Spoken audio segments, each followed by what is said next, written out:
A lady went into a very busy butcher shop. She saw dozens of dressed chicken hanging there. She went there, lifted a leg and smelled, lifted another leg and smelled, lifted a wing and smelled. Like this she went on from chicken to chicken. Then the butcher came and tapped her on the shoulder and said, "Ma'am, would you pass a test like that?"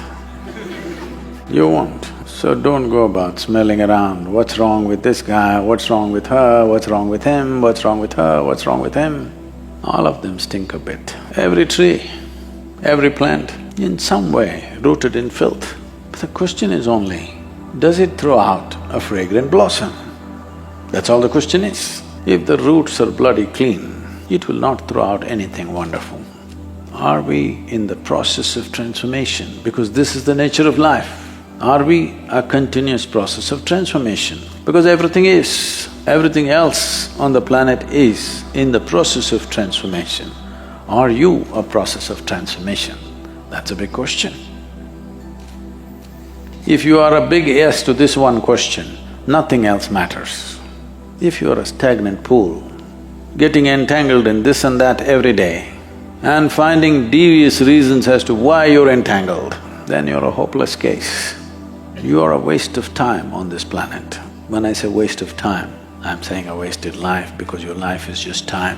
Some other creature could have lived. A grasshopper would have hopped around with more joy than a devious human being. We could make 1,000,000 grasshoppers or butterflies out of you for the same body weight. If you're not capable of something better than every other creature, we have no business because we are a bloody expensive life. We are a very expensive life. Expensive in every way. To eat, sleep, to walk, how many arrangements we need? From footwear to clothes to buildings, how many arrangements? I don't see a kitchen anywhere in the forest, but they're all well fed. Now did you see the elephant walking with shoes? Very expensive life. For so much expense, this must do something better than every other creature can do. We as a species, as a human race, have done many terrible things, many wonderful things also.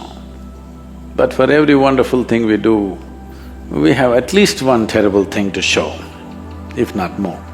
Spiritual process means just this, that every day you keep subtracting your terrible things. A terrible thought, a terrible emotion, a terrible word, a terrible action, every day, one a day, you'll be doing great in a month or two. Am I underestimating you? That I believe you have only 30 terrible things. The most terrible thing about human beings is that they're so busy with their own stuff, they don't feel the pain and suffering and what other life is going through. Not sensitive. Not being sensitive is the most terrible crime because if we were sensitive, not ego-sensitive, life-sensitive, if we were life-sensitive, everything that we can do, we would anyway do. What we cannot do, what to do? We can't do, that's all. But what we can do would happen. A Sudanese man went to Morocco, to camel market in Marrakesh. A very famous camel market. There's one in Rajasthan in Pushkar. So, he went to sell his camel. Then he found all the camels that were in the market were much bigger than his camel. So he looked around, every camel was bigger than his. Then he asked the Berber man, Berber is a tribe, the word barbarian comes from this tribe. The Berber man who was sitting with his large camels, he asked, "How come your camels are so big and mine barely half the size?" He said, "It's very simple. I see your camel, it's not castrated. If you castrate your camel, it'll grow big." He asked, "How do I do this?" He said, "It's very simple. Take 2 bricks and smash the testicles of the camel, and after that it'll grow very big." "Won't it hurt?" he asked. He said, "Not at all, I'll show you."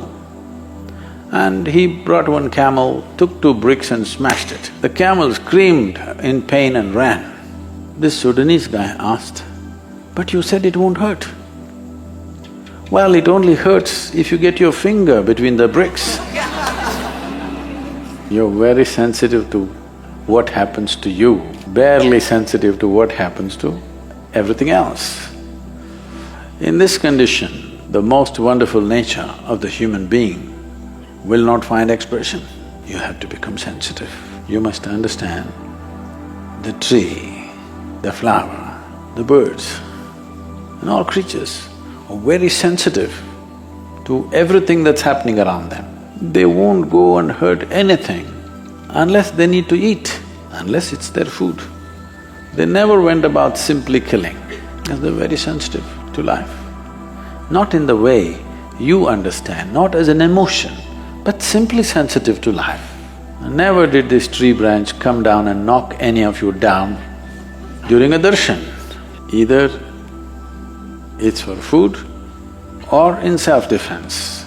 Otherwise, no animal is simply going on. So human beings have to show little evolution, little more evolution than the other creatures which are on the force, at least like our nearest relatives.